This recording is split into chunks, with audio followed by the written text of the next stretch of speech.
जय श्री कृष्णा, राधे राधे सभी को। कैसे हैं आप सभी लोग। आज हमारा डे 36 यानी 36वां दिन। तो चलिए हम अपना श्रीमद् भगवत गीता यथास्वरूप को पढ़ना प्रारंभ करते हैं, लेके प्रभु जी का नाम। हरे कृष्णा कृष्णा कृष्णा हरे हरे, हरे राम राम राम हरे हरे।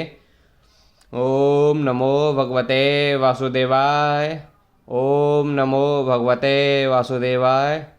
तो चलिए शुरू करते हैं, लेके प्रभु जी का नाम। जैसा कि आपको पता ही होगा, कल हम इसको यहाँ तक पढ़ चुके हैं, आज यहाँ से पढ़ेंगे। ऐसे निष्कर्षों का अनुमान करते हुए आसुरी लोग जिन्होंने आत्मज्ञान खो दिया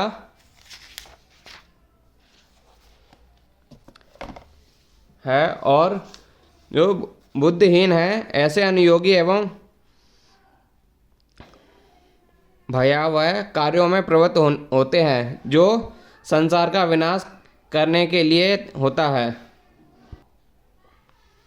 आसुरी लोग ऐसे कार्यों में व्यस्त रहते हैं जिनसे संसार का विनाश हो जाए। भगवान यहाँ कहते हैं कि वे कम बुद्धि वाले लोग हैं, भौतिकवादी, जिन्हें ईश्वर का कोई बोध नहीं होता, सोचते हैं कि वे प्रगति कर रहे हैं, लेकिन भगवत गीता के अनुसार वे बुद्धिहीन तथा समस्त विचारों में शून्य होते हैं। वे इस भौतिक जगत का अधिक से अधिक भोग करने का प्रयत्न करते हैं, अतएव इंद्रिय तृप्ति के लिए वे कुछ ना कुछ नया आविष्कार करते रहते हैं। ऐसे भौतिक आविष्कारों को मानव सभ्यता का विकास माना जाता है। वे पशुओं के प्रति क्रूर हो जाते हैं और अन्य मनुष्यों के प्रति भी उन्हें इसका कोई ज्ञान नहीं है कि दूसरे से किस प्रकार व्यवहार किया जाए। आसुरी लोगों में पशुवध अत्यंत प्रधान होता है। ऐसे लोग संसार के शत्रु समझे जाते हैं, क्योंकि वे अनंत ऐसा आविष्कार कर लेंगे या कुछ ऐसी सृष्टि कर देंगे जिससे सबका विनाश हो जाए। अप्रत्यक्ष यह श्लोक अभिकीय अस्त्रों के आविष्कार की पूर्व सूचना देता है, जिसका आज सारे विश्व को गर्व है। किसी भी क्षण युद्ध हो सकता है और ये परमाणु हथियार विनाश लीला उत्पन्न कर सकते हैं। ऐसी वस्तुएं संसार के विनाश के उद्देश्य से ही उत्पन्न की जाती हैं और यहाँ पर इनका संकेत किया गया है। ईश्वर के प्रति आत्मविश्वास के कारण ही ऐसे हथियारों का आविष्कार मानव समाज में किया जाता है। वे संसार की शांति तथा संपन्नता के लिए नहीं होते। कभी न संतुष्ट होने वाले काम का आश्रय लेकर तथा गर्व के मद एवं मिथ्या प्रतिष्ठान से डूबे हुए आसुरी लोग इस तरह मोहग्रस्त होकर सदैव क्षणभंगुर वस्तुएं के द्वारा अपवित्र कर्म का व्रत के लिए रहते हैं। यहाँ पर आसुरी मनोवृत्ति का वर्णन हुआ है। आसुरी में काम कभी तृप्त नहीं होता। वे भौतिक भोग के लिए अपनी अतृप्त इच्छाएं बढ़ाते चले जाते हैं।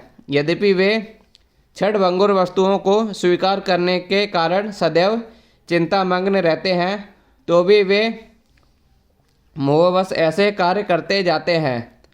उन्हें कोई ज्ञान नहीं होता, अतः वे यह नहीं कह पाते कि वे गलत दिशा में जा रहे हैं। क्षणभंगुर वस्तुओं को स्वीकार करने के कारण वे अपनी निजी जिंदगी निर्माण कर लेते हैं, अपने निजी मंत्र बना लेते हैं तथा तदनुसार कीर्तन करते रहते हैं। इसका फल यह होता है कि वे दो वस्तुओं की ओर अधिकाधिक आकृष्ट होते हैं, काम भोग तथा संपत्ति समय व संयच। इस प्रसंग में असुच प्रताप शब्द अत्यंत महत्वपूर्ण है, जिसका अर्थ है अपवित्र व्रत। ऐसे आसुरी लोग मध्य स्त्रियों, दूध, क्रीड़ा तथा मांसाहार के प्रति आसक्त होते हैं। ये ही उनकी असुची अर्थात अपवित्र गंदी आदतें हैं। दर्प तथा अहंकार से प्रेरित होकर वे ऐसे धार्मिक सिद्धांत बनाते हैं जिनकी अनुमति वैदिक आदेश नहीं देते। यद्यपि ऐसे आसुरी लोग अत्यंत निंदनीय होते हैं, लेकिन संसार में क्रमित साधनों से ऐसे लोगों का झूठा सम्मान किया जाता है। यद्यपि वे नरक की ओर बढ़ते रहते हैं, लेकिन वे अपने को बहुत बड़ा मानते हैं।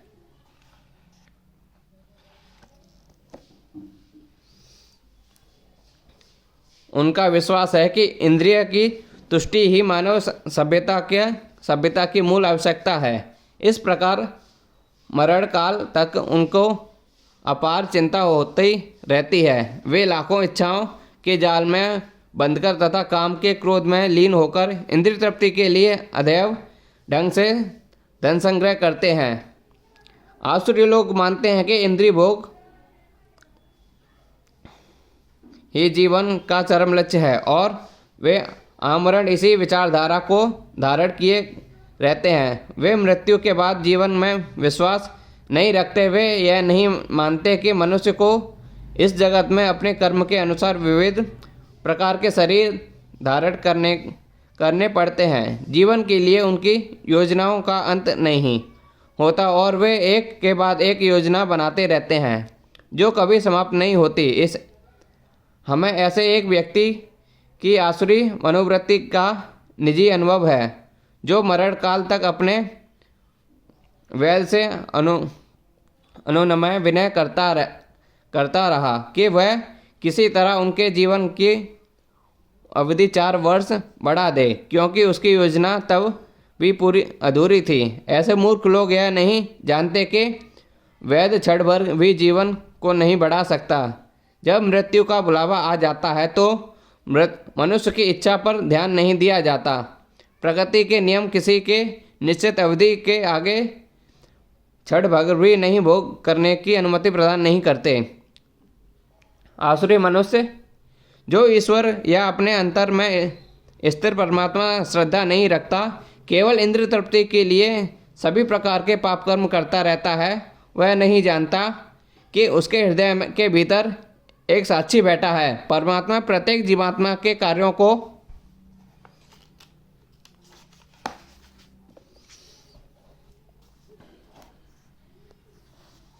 देखता रहता है। जैसा कि उपनिषदों में कहा गया है कि एक वृक्ष में 2 पक्षी बैठे हैं, एक पक्षी कर्म करता है, दूसरा करता हुआ टहनियों में लगे हुए सुख दुख रूपी फलों को भोग कर रहा है और दूसरा उसका साक्षी है। लेकिन आसुरी मनुष्य को ना तो वैदिक शास्त्र का ज्ञान है और ना कोई श्रद्धा, अतः वह इंद्रिय भोग के लिए कुछ भी करने के लिए अपने स्वतंत्र मानता है। उसे परिणाम की परवाह नहीं रहती। आसुरी व्यक्ति सोचता है कि आज मेरे पास इतना धन है और अपनी इच्छाओं से मैं और अधिक धन कमाऊंगा। इस समय मेरे पास इतना है, किंतु भविष्य में यह बढ़कर और अधिक हो जाएगा। वह मेरा शत्रु है और मैंने उसे मार दिया और मेरे अन्य शत्रु भी मार दिए जाएंगे। मैं भी सभी वस्तुओं का स्वामी हूँ, मैं भोक्ता हूँ, मैं सिद्ध हूँ, मैं शक्तिमान तथा सुखी हूँ, मैं सबसे धनी व्यक्ति हूँ और मेरे आसपास मेरे कुलीन संबंधी हैं। कोई अन्य मेरे समान शक्तिमान तथा सुखी नहीं। मैं यज्ञ करूँगा, दान दूंगा और इस तरह आनंद मनाऊंगा। इस प्रकार के ऐसे व्यक्ति अज्ञानवश मोहग्रस्त होते रहते हैं।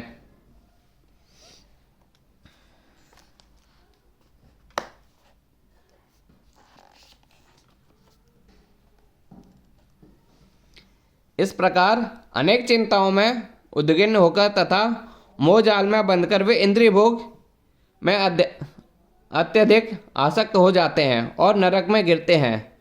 आसुरी व्यक्ति धन अर्जित करने की इच्छा की कोई सीमा नहीं जानता। उसकी इच्छा असीम बनी रहती है।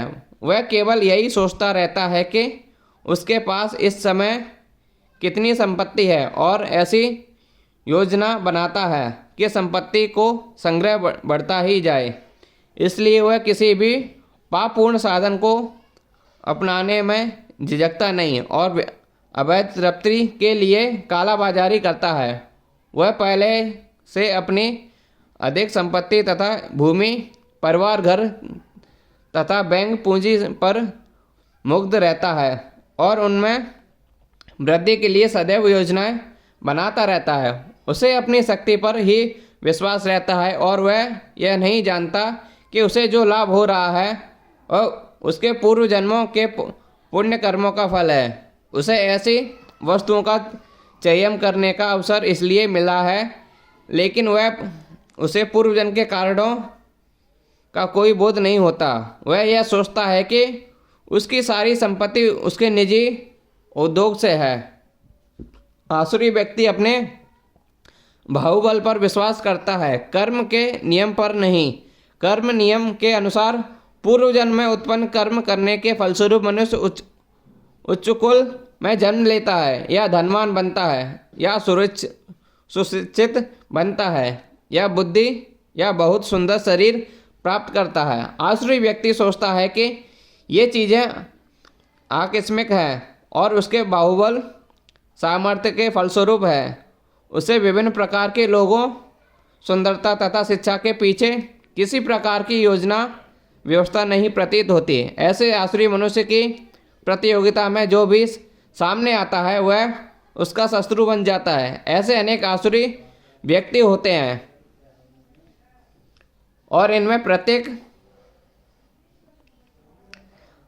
अन्यों का शत्रु होता है। यह शत्रुता पहले मनुष्यों के बीच, फिर परिवारों के बीच, तब समाज में और अन्यथा राष्ट्रों में के बीच बढ़ती जाती है। अतः विश्व भर में निरंतर संघर्ष, युद्ध तथा शत्रुता बनी हुई है।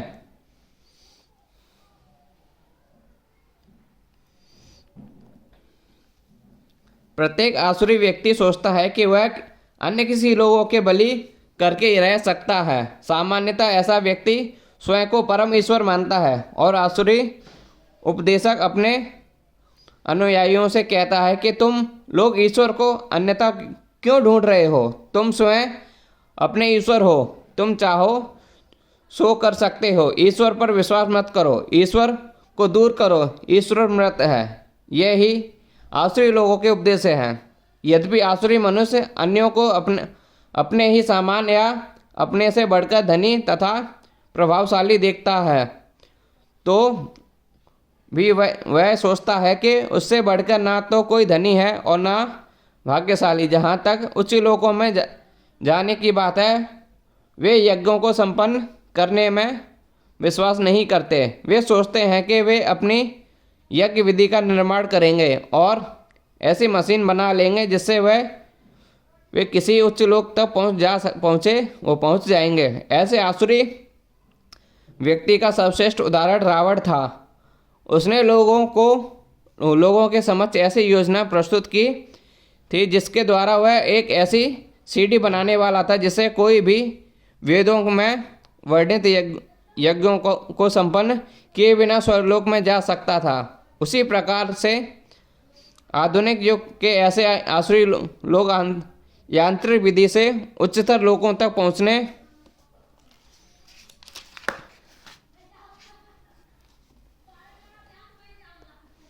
का प्रयास कर रहे हैं। ये सब मोह के उदाहरण हैं। परिणाम यह होता है कि बिना जाने हुए वे नरक की ओर बढ़ते जाते हैं। यहाँ पर मोहजाल शब्द अत्यंत समर्थक है। जाल का तात्पर्य है मनुष्य मछली की भांति मोह रूपी जाल में फंस जाता है, उससे निकल नहीं पाता। अपने को श्रेष्ठ मानने वाले तथा सदैव घमंड करने वाले संपत्ति तथा मिथ्या प्रतिष्ठा से मोहग्रस्त लोग किसी विशेष विधि का पालन न करते हुए कभी कभी नाम मात्र के लिए बड़े ही गर्व के साथ यज्ञ करते हैं। अपने को सब कुछ मानते हैं, कुछ भी प्रमाण या शास्त्र की परवाह न करते। आसुरी लोग कभी कभी तथाकथित धार्मिक या याज्ञिक अनुष्ठान करते हैं, क्योंकि वे किसी प्रमाण में विश्वास नहीं करते, अतः वे अत्यंत घमंडी होते हैं। थोड़ी सी संपत्ति तथा झूठी प्रतिष्ठा पा लेने के कारण जो मोह भ्रम उत्पन्न होता है, उसी के कारण ऐसा होता है। कभी कभी ऐसे असुर उपदेशक की भूमिका निभाते हैं, लोगों को भ्रांत करते हैं और धार्मिक सुधारक या ईश्वर के अवतारों के रूप में प्रसिद्ध हो जाते हैं। वे यज्ञ करने को दिखावा करते हैं या देवता की पूजा करते हैं या अपने निजी ईश्वर की सृष्टि करते हैं।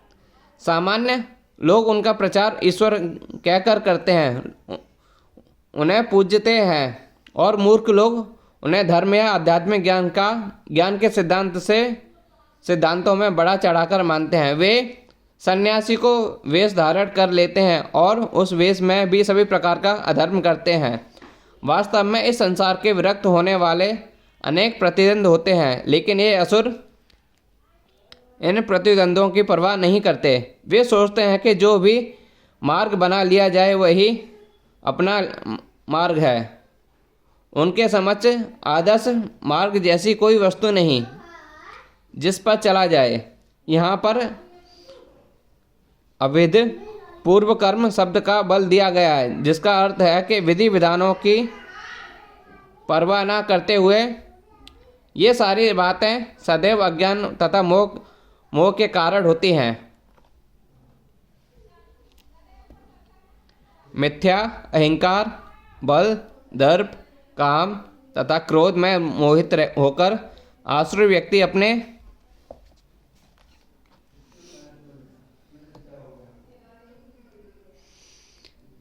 शरीर तथा अन्यों के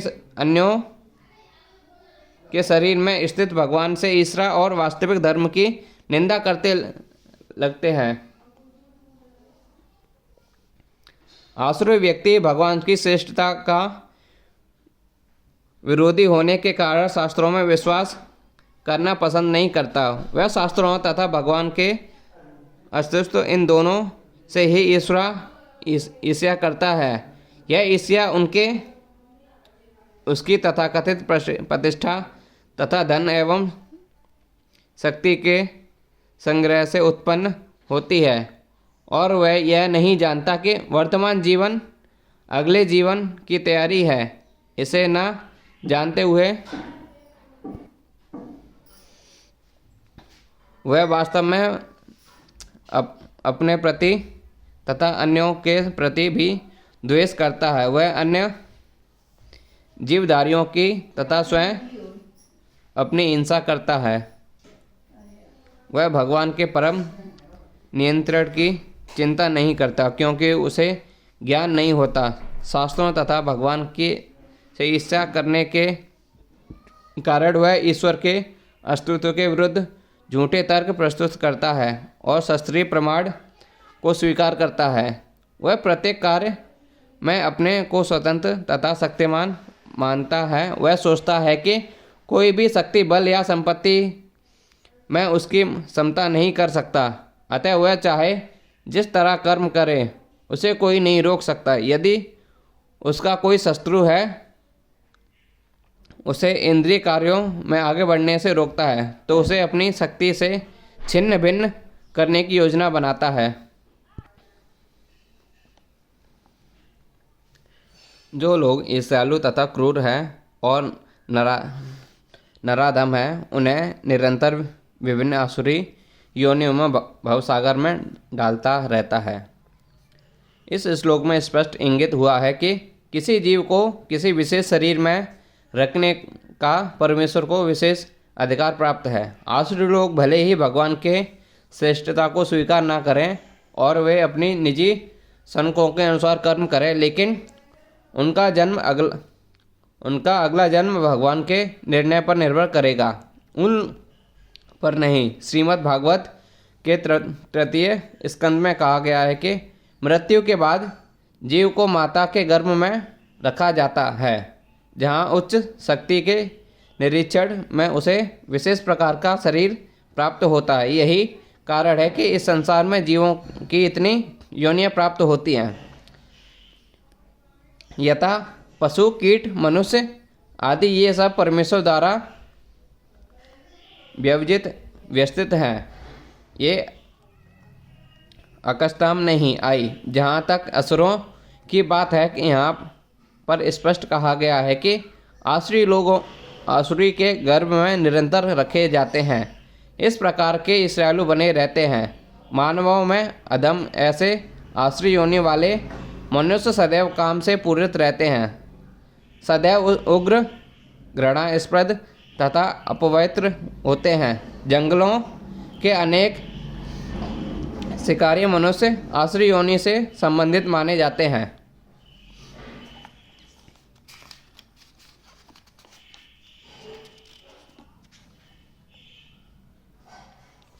हे कुंती पुत्र, ऐसे व्यक्ति आसुरी योनि में बारंबार जन्म ग्रहण करते हैं, कभी भी मुझ तक नहीं पहुँच पाते। वे धीरे धीरे अत्यंत अधम गति को प्राप्त हो जाते हैं। यह विख्यात है कि ईश्वर अत्यंत दयालु है, लेकिन यहाँ पर हम देखते हैं कि वे असुर पर कभी भी दया नहीं करते। यहाँ स्पष्ट कहा गया है कि आसुरी लोगों को जन्म जन्मांतर तक समान असुरों के गर्भ में रखा जाता है और ईश्वर की कृपा प्राप्त न होने से उनका अधपतन होता रहता है, जिससे अंत में उन्हें कुत्ता, बिल्लियों तथा सूकरों जैसा शरीर मिलता है। यह यहाँ स्पष्ट किया गया है कि ऐसे असुर जीवन की किसी भी अवस्था में ईश्वर की कृपा से भोजन नहीं बन पाता, वो भाजन नहीं बन पाते। वेदों में भी कहा गया है कि ऐसे व्यक्ति अंधपतन होने पर कुकर सूकर बनते हैं। इस प्रसंग में यह तर्क किया जा सकता है कि यदि ईश्वर ऐसे असुरों पर कृपालु नहीं है तो उन्हें सर्व कृपालु क्यों कहा जाता है। इस प्रश्न के उत्तर में कहा जा सकता है कि वेदांत सूत्र में पता चलता है कि परम परमेश्वर किसी से घृणा नहीं करते। असुरों को निम्नतर अधम योनि में रखना उनकी कृपा के अन्य विशेषता है। कभी कभी परमेश्वर असुरों का वध करते हैं, लेकिन यह वध भी उनके लिए कल्याणकारी होता है, क्योंकि वैदिक साहित्य में पता चलता है कि जब किसी का वध परमेश्वर द्वारा होता है उसको मुक्ति मिल जाती है। इतिहास में ऐसे असुरों के अनेक उदाहरण प्राप्त हैं, यथा रावण, कंस, हिरण्यकश्यप, शिशु, जिन्हें मारने के लिए भगवान ने विविध अवतार धारण किए। अतएव असुरों पर ईश्वर की कृपा तभी होती है जब वे इतने भाग्यशाली होते हैं ईश्वर उनका वध करें। इस नरक के 3 द्वार हैं, काम, क्रोध तथा लोभ। प्रत्येक बुद्धिमान व्यक्ति को चाहिए कि इन्हें त्याग दे, क्योंकि इनसे आत्मा का पतन होता है। यहाँ पर आसुरी जीवन का आरंभ होने का वर्णन हुआ है। मनुष्य अपने कर्मों को तुष्ट करना चाहता है, किंतु जब उसे पूरा नहीं कर पाते तो क्रोध तथा लोभ उत्पन्न होता है। जो बुद्धिमान मनुष्य आसुरी योनि में नहीं गिरना चाहता, उसे चाहिए कि वह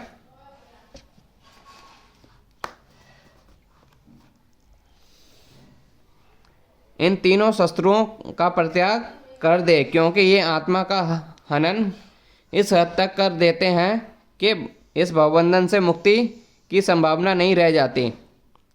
हे कुंती पुत्र, जो व्यक्ति इन तीनों नरक द्वारों से बच पाता है वह आत्म साक्षात्कार के लिए कल्याणकारी कार्य करता है और इस प्रकार क्रमशः परम गति को प्राप्त होता है।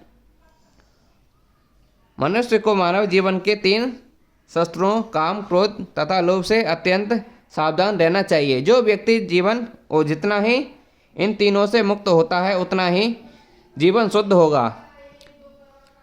तब वह वैदिक साहित्य में आदिष्ट विधि विधानों का पालन कर सकता है। इस प्रकार मानव जीवन के विधि विधानों का पालन करते हुए वह अपने आप को धीरे धीरे आत्म साक्षात्कार के पद पर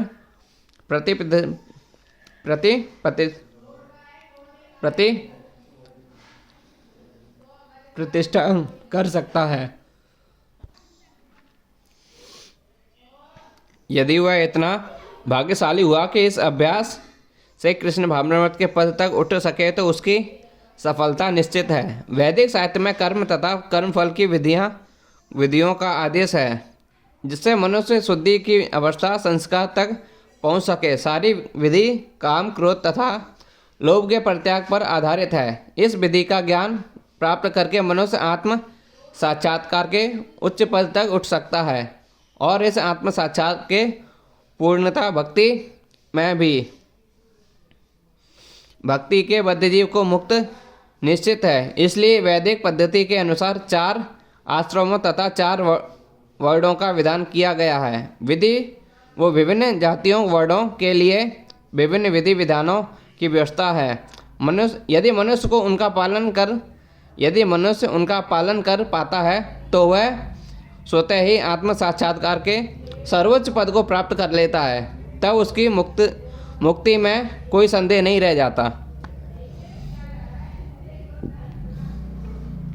जो शास्त्रों के आदेशों की अवहेलना करता है और मनमाने ढंग से कार्य करता है उसे ना तो सिद्धि, ना सुख, ना ही परम गति की प्राप्ति हो पाती है।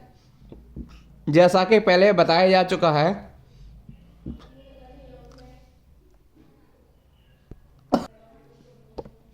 मानव समाज के विभिन्न आश्रमों तथा वर्णों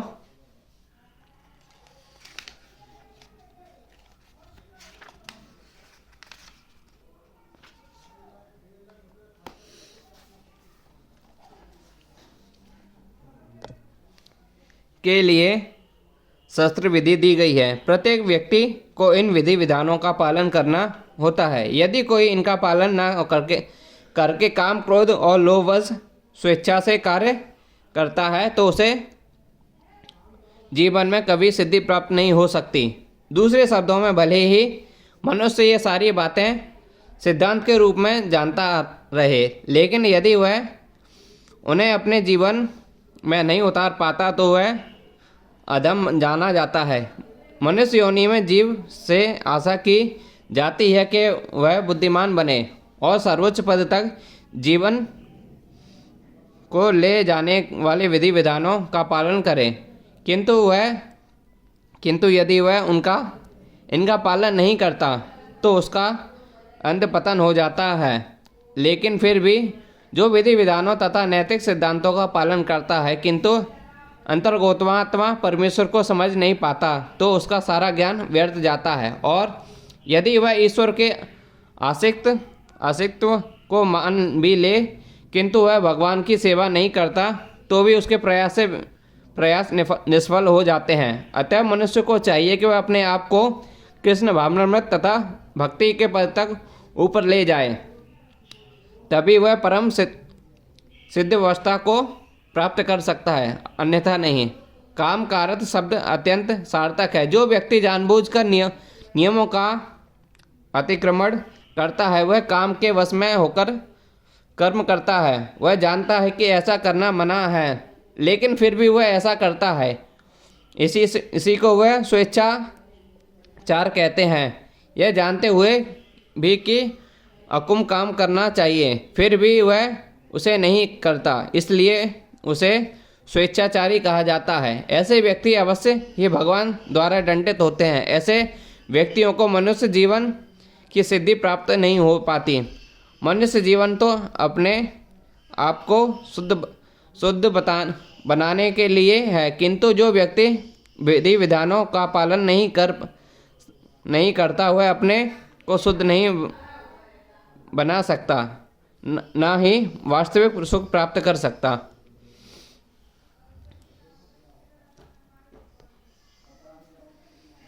अतः मनुष्य को यह जानना चाहिए कि शास्त्रों के विधानों के अनुसार कार्य कर्तव्य है और क्या कर्तव्य अकर्तव्य है। उसे ऐसे विधि विधानों को जानकर कर्म करना चाहिए जिससे वह क्रम से ऊपर उठ सके। जैसा कि 15वें अध्याय में कहा जा चुका है, वेदों के सारे विधि विधान कृष्ण को जानने के लिए हैं। यदि कोई भगवत गीता से कृष्ण को जान लेता है तो लेता है और भक्ति में प्रवृत्त होकर कृष्ण भावनामृत को प्राप्त होता है तो वह वैदिक साहित्य द्वारा प्रदत्त ज्ञान की चरम सिद्धि तक पहुंच जाता है। भगवान चैतन्य महाप्रभु ने इस विधि को अत्यंत सरल बनाया है। उन्होंने लोगों से केवल हरे कृष्ण महामंत्र जपने तथा भगवान की भक्ति में प्रवृत्त होने के आचार्य विग्रह को अर्पित भोग का उच्छिष्ट खाने के लिए कहा है। जो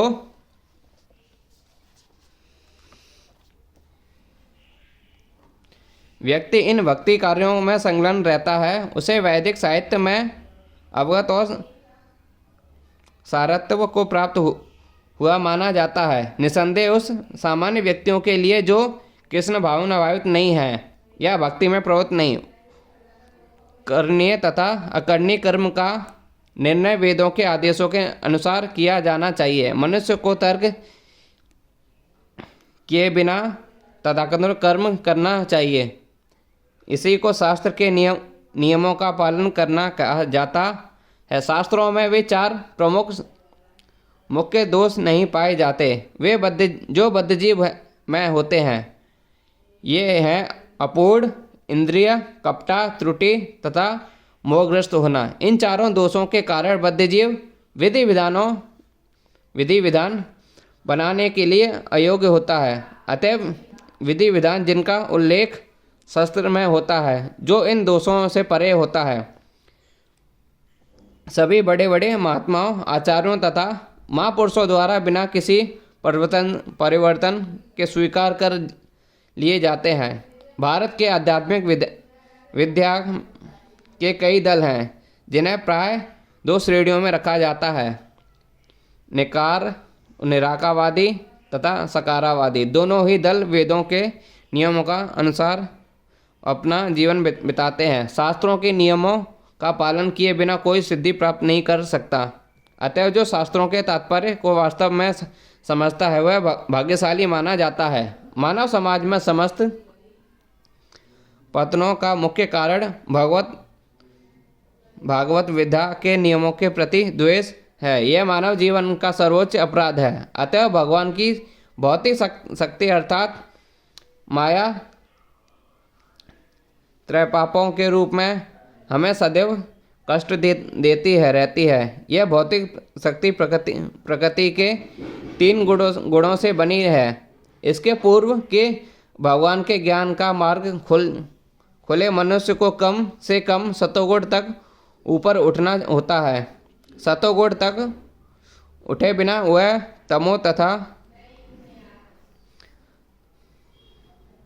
रजो में रहता है जो आसुरी जीवन के कारण स्वरूप है। रजो तथा तमोगुणी व्यक्ति शास्त्रों, पवित्र मनुष्यों तथा भगवान के समुचित ज्ञान की खिल्ली उड़ाते हैं। वे गुरु के आदेशों का उल्लंघन करते हैं और शास्त्रों के विधि व विधानों की परवाह नहीं करते।